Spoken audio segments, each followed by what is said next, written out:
किस करवट बैठेगा ऊँट की अगली कड़ी में चलते हैं सरिया की ओर और जानेंगे सरिया की जनता क्या सोचती है और किस करवट ऊँट बैठेगा। ताराचंद प्रधान, ग्राम मचीदा से हूँ जी। और ये विधानसभा पुसौर में अच्छा। आता है, विधानसभा रायगढ़ में आता रायगढ़ में है। पुसौर विकासखंड में आता पुसौर है। विकासखंड, रायगढ़ जिला। जी, रायगढ़ विधानसभा भी है। रायगढ़ विधानसभा है। आदरणीय 5 साल हो गए सरकार को कार्य करते, तो अब इसी साल के अंत में चुनाव होने वाला है। तो अब चुनाव में चूंकि जनता देखती है कि सरकार ने क्या कार्य किया और स्थानीय विधायक से के कार्य कैसे रहे, इस विषय को जनता देखती है, उसके बाद वोट डालती है। तो आप सरकार के कार्य को किस तरह आंकते हैं और स्थानीय विधायक के कार्यशैली को किस तरह आंकते हैं, बताएंगे। स्थानीय विधायक को तो मैं पूरा नकारता हूँ, ठीक है। क्योंकि हमारे गांव को आए थे। हाँ। और जिस तरह से उन्होंने व्यवहार देखा है, व्यवहार से पूरा गांव भर नाखुश रहे। क्या हो गया था? कारण ये था जी कि मैं बार बार मैं आता हूँ मचीदा को, और आपका गोमती सा आते हैं क्या, तो मैं तो वहाँ पे नहीं जा रहा था। मैं पार्टी विशेष से। आप पार्टी विशेष से हैं? हाँ, वैसे समझो। अच्छा। कहने का मतलब बीजेपी को हम लोग सपोर्ट करते हैं। अच्छा। मैं वहाँ क्यों जाऊँ? तो एक जन मेरे को बोले कि आप रहना, कुछ मत बोलना। लेकिन हमारे गांव में कोई बोलने वाले नहीं थे। मैं वहाँ पे बोल दिया उनको, महोदय जी आप बार बार आते हैं, मैं मान गया, लेकिन आपका एक विकास काम बता दीजिए मचीदा में, ये विकास मैं किया हूँ तो मैं मान जाऊंगा। गोमती साई जी तो नहीं आ रही हैं। ठीक है। अच्छा। लेकिन आप आ रहे हैं बार बार। अच्छा, तो इसको लेके आपके गांव में नाराजगी है? मैं पूछा उनको। अच्छा। तो वो मेरे से थोड़ा रुष्ट हो गए। अच्छा। हाँ, आपसे रुष्ट हो गए? हाँ। तो गांव के लोग, गांव वाले पूरा सपोर्ट किए मेरे को, ठीक तो बोल रहे हैं बोल के। हाँ। अच्छा, गांव वाले सपोर्ट किए मेरे को। गांव कितनी आबादी होगी? हमारे यहाँ 350-360 लगभग वोटर हैं। वोटर हैं? हाँ। अच्छा, तो वहाँ क्या भाजपा को ज़्यादा वोट मिलता है क्या? हाँ, मिलता है। इसलिए नाराज हो गए क्या वो? नहीं, इसलिए ऐसा बात नहीं है। काम के आधार पर। हाँ। वो झूठ बोल रहा था। अच्छा। तो मैं वहाँ बोला, महोदय जी आजकल कोई अनजान नहीं है, अज्ञान नहीं है। हाँ। अच्छा। हर किसी को पता है हर चीज का। जी। तो आप झूठ बोल के क्यों ऐसा श्रेय ले रहे हैं? कोई भी एक ठो काम बता दीजिए अपने यहाँ। अच्छा। काम तो दिया नहीं है तो बताएगा किसको? तो आप नंबर कितना देंगे विधायक जी को? नंबर कितना देंगे? कितने में बोल रहे हैं? 10 नंबर में कितना नंबर? मैं 0 दे रहा हूँ अपने गांव की तरफ से, पूरा 0 दे रहा हूँ। ठीक, आपके गांव की तरफ से? हाँ। 360 लोग हैं। हाँ। और 360 वोटर हैं। हाँ, 360 वोटर हैं। जनसंख्या तो ज़्यादा है। जनसंख्या ज़्यादा है। 360 वोटरों की ओर से हाँ। आप 0 नंबर? हाँ। ठीक। हमारे यहाँ शायद 92 या 96% वोटर हुआ था, बीजेपी को वोट हुआ था। हाँ, पिछली बार? हाँ, पिछली बार तो थोड़ा ये हो गए, बढ़ गया था। नहीं, वो पार्टी थोड़ा डिवाइड नहीं हो गए थे क्या? अच्छा, पार्टी में 2 भाग हो गए? दो भाग हो गए। ओहो, मतलब भाजपा में 2 भाग? गुटबाजी के कारण। हाँ, तो इसलिए हाँ बढ़ गया था। नहीं तो अगली बार और लोकसभा में वैसे ही भी हुआ था।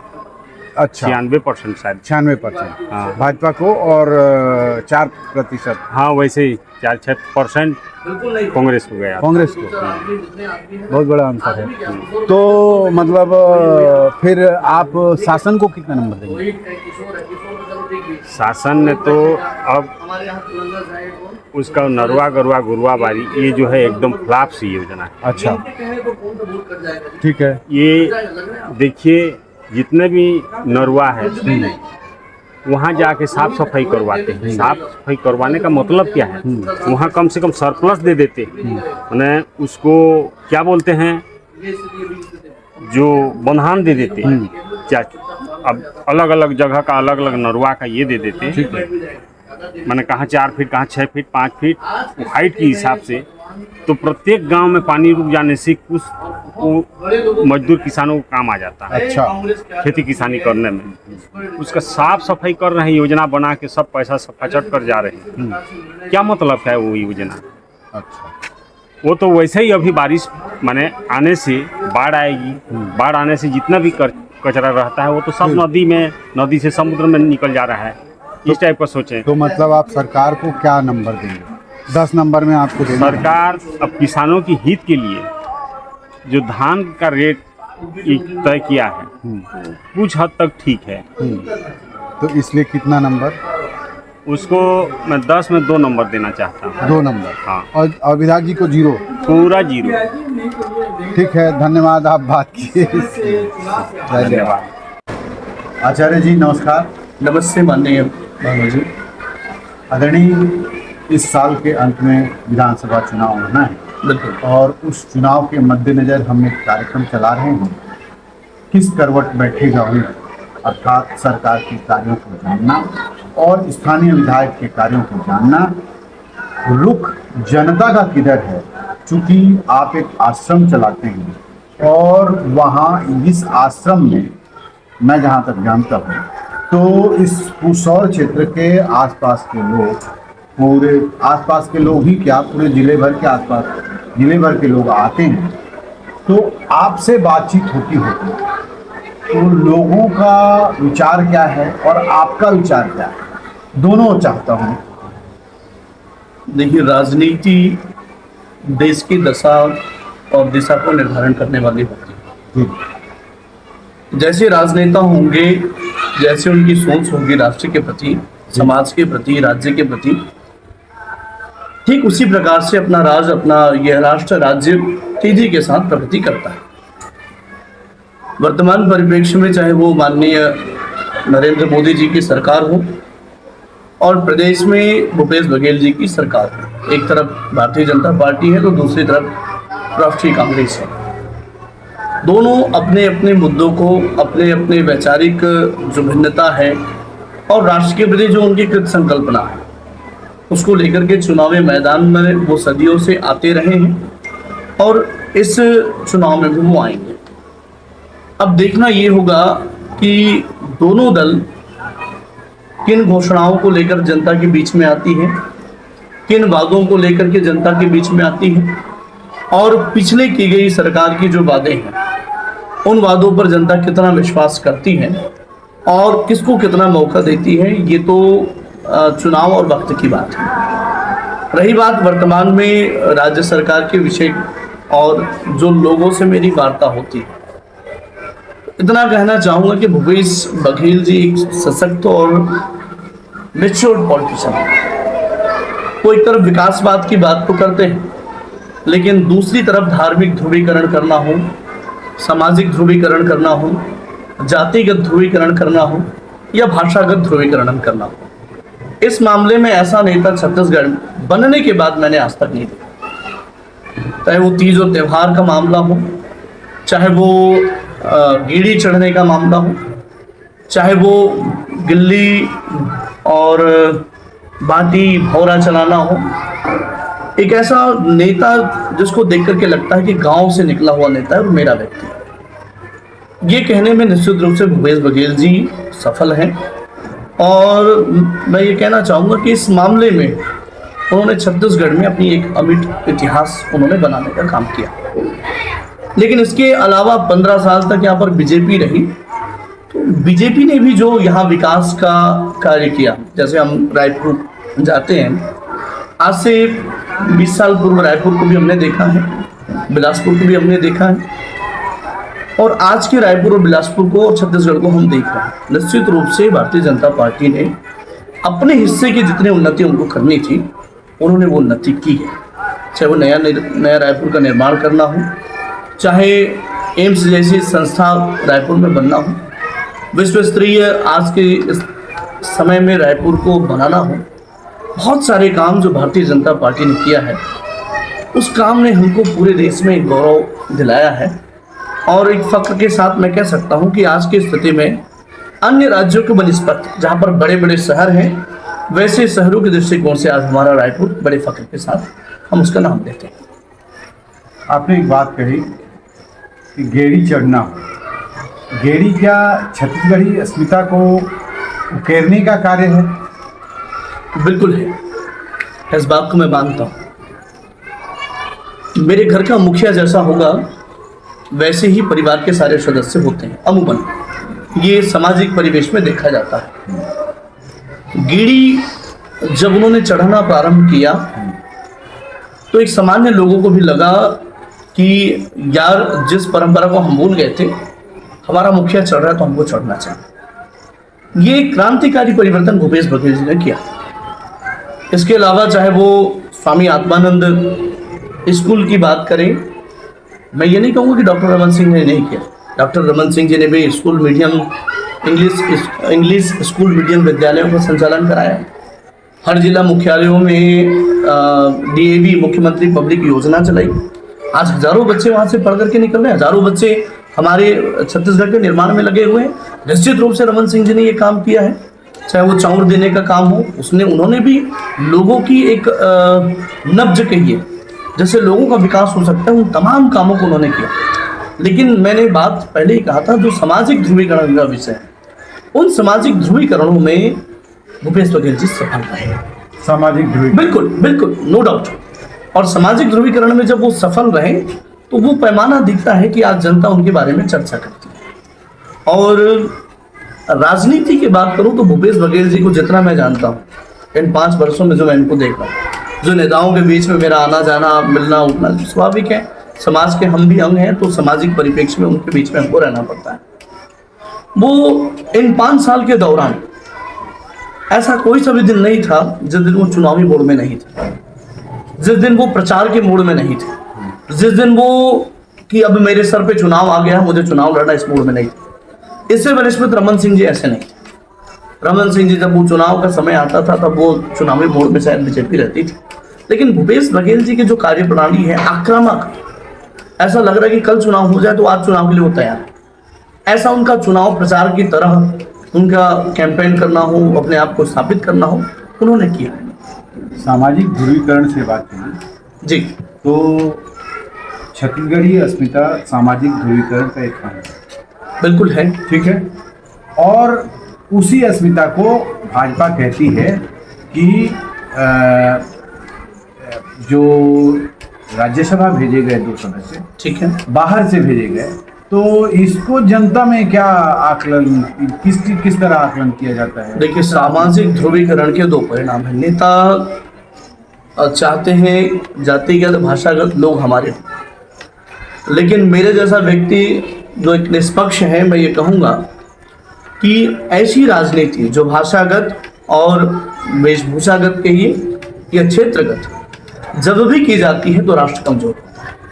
अच्छा, भूपेश बघेल जी ने निश्चित रूप से अपने आप को इन सब पैमानों पर मजबूत जरूर किया हो, लेकिन इससे मैं मानता हूं छत्तीसगढ़ कमजोर हो रहा है। आज छत्तीसगढ़ियावाद की जो लहर चल पड़ी है, उससे छत्तीसगढ़ में वर्षों से जो लोग रह रहे हैं, जिनको आज उत्तर प्रदेश का कहते हैं कि बाहरी हैं, मारवाड़ी समाज के मारवाड़ के क्षेत्र से वर्षों पुराने, न जाने 400, 500, 600 साल की पीढ़ियों में आ रहे हैं, आज उनको बाहरी बताया जाता है।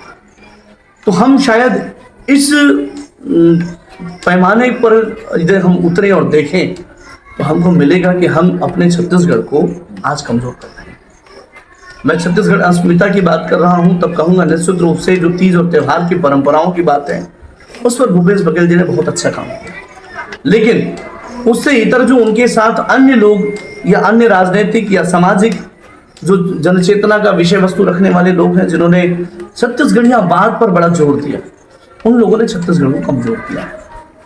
और नो डाउट एक जमाना था जब उड़ीसा में मारवाड़ी मार चला था 90 के दशक में, तो बहुत सारे मारवाड़ी बंधु घरों से विस्थापित हो गए। आज हम यदि इसी पैमाने पर चलें तो धीरे धीरे हम छत्तीसगढ़ को उस ओर धकेलने का काम कर जाएंगे कि यहाँ पर से भी मारवाड़ी हटाओ, यहाँ से बिहारी हटाओ, यहाँ से उन तमाम लोगों को भगाओ। भैया, ये देश सबका है। यदि राम हमारे आदर्श हैं तो राम अगर इस भारतवर्ष की अस्मिता है, इस भारतवर्ष का गौरव है, तो केवल अयोध्या वालों के लिए नहीं है, वो सबके लिए। जब हम फक्र के साथ हमारा भाषा राम कहते हैं, हमारा भाषा राम कहते हैं, भूपेश बघेल जी माँ कौशल्या की मंदिर का निर्माण कराते हैं और हमारा भाषा राम की परचम को लहराते हैं, हमको गौरव होता है, हमें फक्र होता है इस बात पर कि कम से कम हमारी सामाजिक मूल्यों पर कोई राजनेता बात करता है, उस पर काम करता है। लेकिन इसी बात पर भूपेश बघेल जी के आड़ में कहिए या अन्य जो राजनीतिक दल है, यदि वो कहते हैं कि भैया हम छत्तीसगढ़िया लोग हैं, केवल छत्तीसगढ़िया बात होगी, तो कल आप राम को फिर क्यों पूछ रहे हैं? आप राम हमसे अलग कर रहे हैं। हमारे जब छत्तीसगढ़ की भाषा राम हम जब कहते हैं तो हमारी अस्मिता का विषय है, हमारा सम्मान का विषय है। तो क्या उस अयोध्या के इर्द गिर्द उस उत्तर प्रदेश के रहने वाला व्यक्ति हमसे हमारा दुश्मन हो गया क्या? हम उसे बिहारी कहेंगे, हम उसको उत्तर प्रदेशी कहेंगे? नहीं। भारतीय राजतंत्र की इस व्यवस्था में, इस संघीय ढांचे में राज्यों का बनना अपनी विधि व्यवस्था है, लेकिन हर राज्य भारत का एक अंग है, और भारत का अंग है तो प्रत्येक नागरिक भारतीय है, और प्रत्येक भारतीय को संवैधानिक दृष्टिकोण से जो अधिकार प्राप्त है, कहीं पर भी जाने का, आने का, खाने का, पीने का, रहने का, बसने का, उसको संपूर्ण अधिकार है। तो किसी भी व्यक्ति को यह कहने का अधिकार नहीं है कि वो बाहरी है और हम अंदर के। अगर आपको बाहरी कहना तो पाकिस्तानी को आप बाहरी कहिए, अगर आपको बाहरी कहना है तो आपने जो चीन में रहने वाले आप उसको बाहरी कीजिए। हाँ, रही बात प्रदेशगत, तो स्वाभाविक है प्रदेशगत बात होती है कि उत्तर प्रदेश के हैं, कि वो पंजाब के हैं, कि वहाँ का है। लेकिन हमारा राष्ट्रगान क्या कहता है कि जनगण मन अधिनायक जय है, भारत भाग्य विधाता। तो भारत भाग्य के विधाता हम किसको कहते हैं? जनगण मन, भारत में रहने वाला हर नागरिक इस भारत के भाग्य का विधाता है, वो इस भारत को भारत बनाने वाला है। चाहे वो पंजाब, सिंधु, गुजरात, मराठा, द्राविड़, उत्कल, बंगा। जब हम ये बात करते हैं तो फिर कोई पराया नहीं रह जाता। और अगर हम ये कहते हैं कि केवल हम हैं, तो फिर आपको शायद ये राष्ट्रगान गाने की आवश्यकता नहीं है। तो सामाजिक ध्रुवीकरण में मैं इतना ही कहूँगा, सरकार ने जो काम किया है वो एक तरफ तो छत्तीसगढ़ी अस्मिता, वो बेहतर है कि आप तीजा, पूरा तमाम त्यौहार मनाते हैं, लेकिन कुछ लोग इस आड़ में, मैं भूपेश बघेल जी की बात नहीं करता, कुछ लोग इस आड़ में यदि समाज को तोड़ने का काम करते हैं तो मैं इसको सिरे से नकारता हूं और कहूंगा कि वो लोग ये काम ना करें।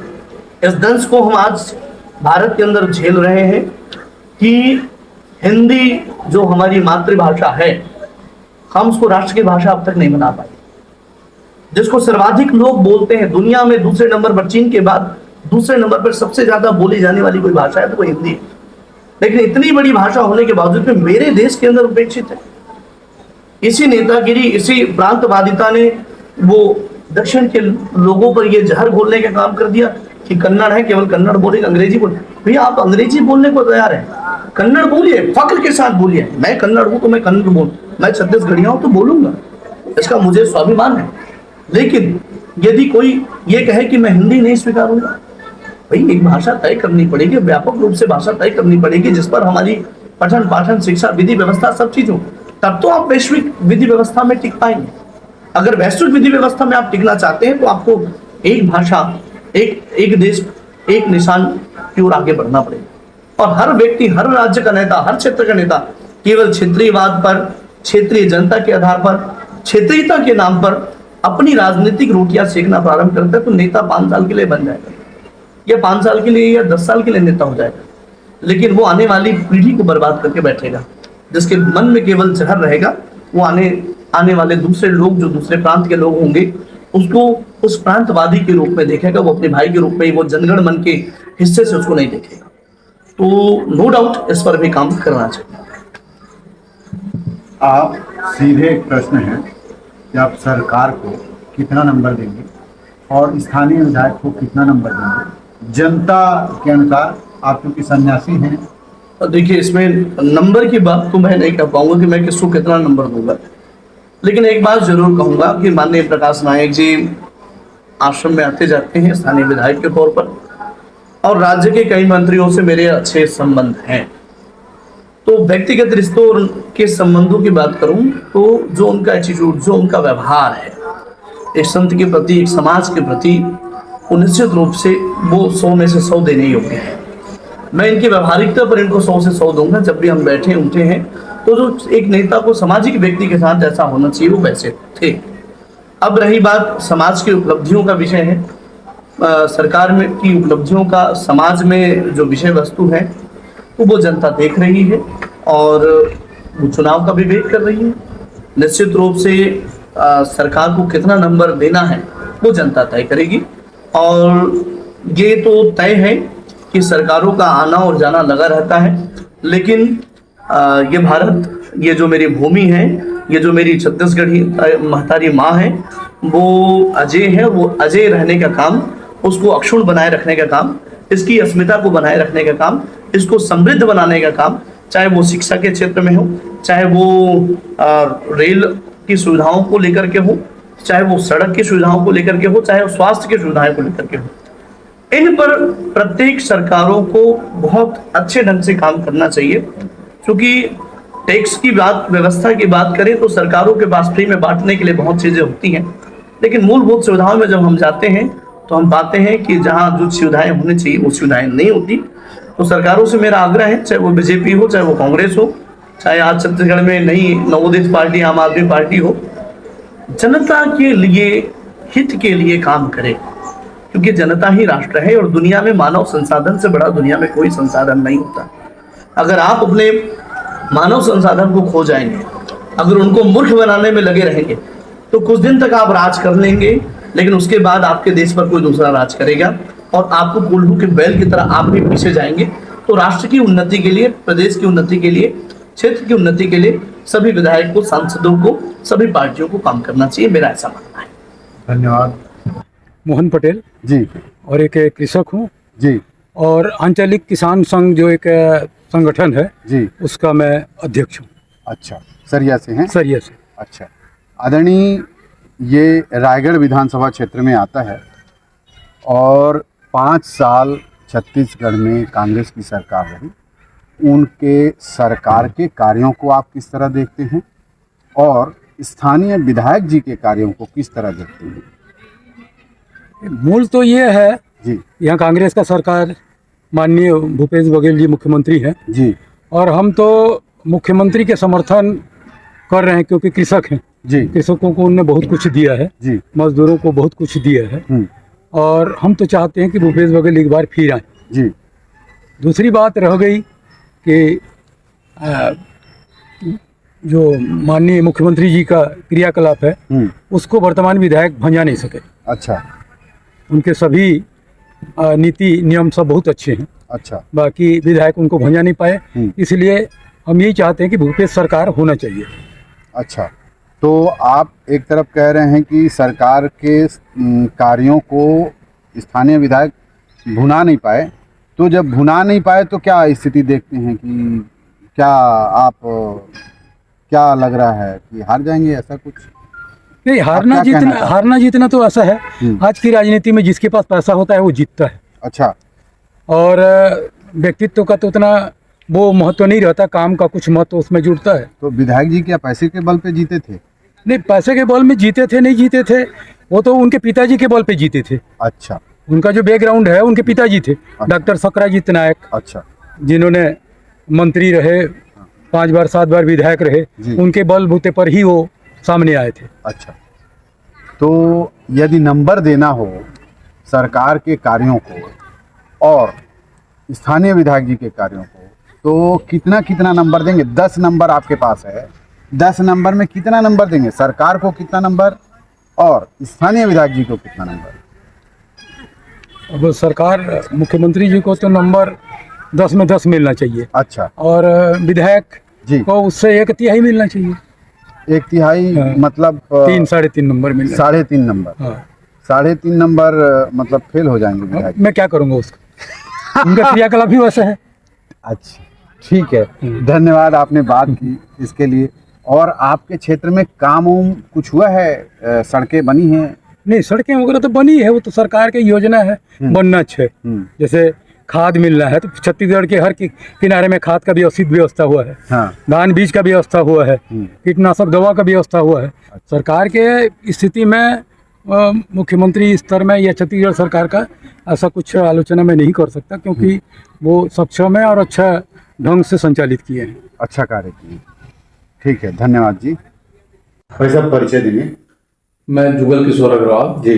और पेशे से मैं स्कूल संचालक हूँ। भारत माता पब्लिक स्कूल करके सरिया में स्कूल का संचालन करता हूँ जी। और राजनीतिक रूप से मैं भारतीय जनता पार्टी से जुड़ा हूँ। अच्छा भाई साहब, अभी मैं सरिया घुमा, बहुत लोग कैमरे के आगे नहीं आना चाहते थे और लेकिन उन्होंने बोला, बहुत कुछ बोला। मैं जानना चाह रहा था कि सरकार 5 साल कांग्रेस की थी और स्थानीय विधायक भी कांग्रेस के हैं, तो थी नहीं है, सरकार कांग्रेस की है और स्थानीय विधायक भी कांग्रेस के हैं, तो अभी कार्यों का मूल्यांकन आप किस तरह देखते हैं, किस तरह करते हैं कि सरकार द्वारा क्या कार्य किया गया उसका, और स्थानीय विधायक द्वारा किए गए कार्यों का मूल्यांकन किस तरह करते हैं आप?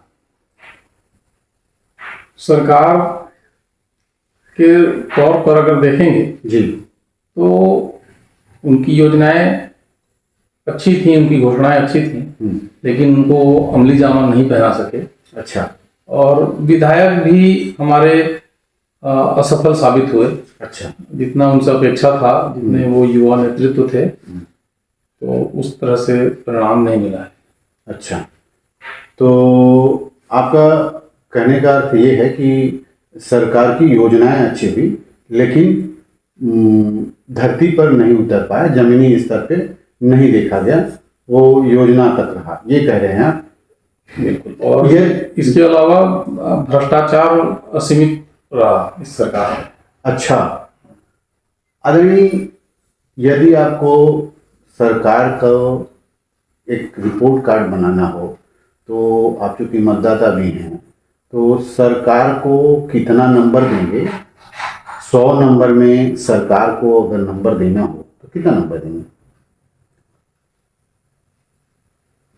अब मैं इस पे बहुत ज़्यादा ऐसा अंदाज तो नहीं है। मैं सरकार को 50 नंबर दूंगा। मैं मतदाता की हैसियत से बात कर रहा हूँ। अच्छा, और स्थानीय विधायक जी के कार्यों के मूल्यांकन के तहत उनको भी 50%, मतलब 50% में तो जीत गए वो। अब जो समझिए, बाकी मतलब उसको जैसे भी देखें। मतलब आप एक तरफ आप बोलते हैं कि मतलब क्रियान्वित नहीं हुआ है, लेकिन जैसे जो योजनाएं थी, अब कुछ योजनाएं अच्छी थी जो जनता से सरोकार रखती थी, और बाकी जो है उसको जिस प्रकार से कार्य होना था वो सारी और चीज़ों पे, उसको लेके मैं उनको 50 अंक दूंगा। सरकार को भी, विधायक को भी, स्थानीय विधायक को। आप भाजपा से जुड़े हुए हैं और पदाधिकारी भी हैं, तो भाजपा के पदाधिकारी होने के कारण आप अगर इतना नंबर दे रहे हैं तो आप लोग सरकार बनाने की बात कर रहे हैं, तो कैसे सरकार बनेगी? आप देखिए, मैं भाजपा का पदाधिकारी की हैसियत से ये नंबर उनको नहीं दिया जी। मैं एक साधारण मतदाता, एक साधारण नागरिक की हैसियत से मैंने ये नंबर दिया। मतलब 50 अंक आज के ज़माने में कोई बहुत अच्छा अंक नहीं होता। भले ही आपका ये कहना है सरकार, ये मेरे दिए हुए अंक हैं, क्योंकि बहुत सारे काम, अब जैसे बिजली में आधा उन्होंने रेट करने का जो कहा था, उन्होंने उसको किया। धान में जो उन्होंने दिया है और इस तरह की चीज़ें तो ठीक रहीं, किंतु बहुत सारी चीज़ों पे मतलब, और मैं भाजपा कार्यकर्ता की हैसियत से अगर बात करूँगा, वो एक राजनीतिक विषय है, वो फिर दूसरा मुद्दा है। यहाँ अभी एक सज्जन से मैं बात कर रहा था सरिया में ही, तो उनका कहना था कि भाजपा को भी अगर मूल्यांकन करेंगे तो विपक्ष में भाजपा यहाँ शून्य रही। समस्याओं को लेकर भाजपा को यहाँ सड़क पे उतरना था, लेकिन भाजपा यहाँ एकदम शून्य रही, भाजपा का कोई एक्टिविटी कोई नहीं दिखी। ये आप सरिया क्षेत्र की बात कर रहे हैं? सरिया क्षेत्र नहीं, ऐसी बिल्कुल ये बात मैं स्वीकार नहीं कर सकता, क्योंकि किसान मोर्चा के वो किसी किसान मोर्चा से जुड़े हुए व्यक्ति हैं। मैं स्वयं एक पदाधिकारी की हैसियत से, एक कार्यकर्ता की हैसियत से सैकड़ों बार हमने मतलब जो ये अभी सरकार है उसका विरोध सड़क पे उतर के किया है।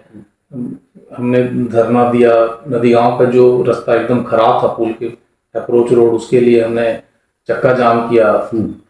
हमने कई बार चक्का जाम, धरना प्रदर्शन विभिन्न मांगों के लिए, और बिजली की समस्या के लिए, खाद की समस्या के लिए, और भ्रष्टाचार के लिए, और धर्मांतरण के विषय को लेकर के, बहुत सारे मुद्दों को लेकर के हमने इस सरकार के खिलाफ में हमने धरना प्रदर्शन, चक्का जाम और विभिन्न माध्यमों से प्रदर्शन किया है और लगातार सक्रिय रहे।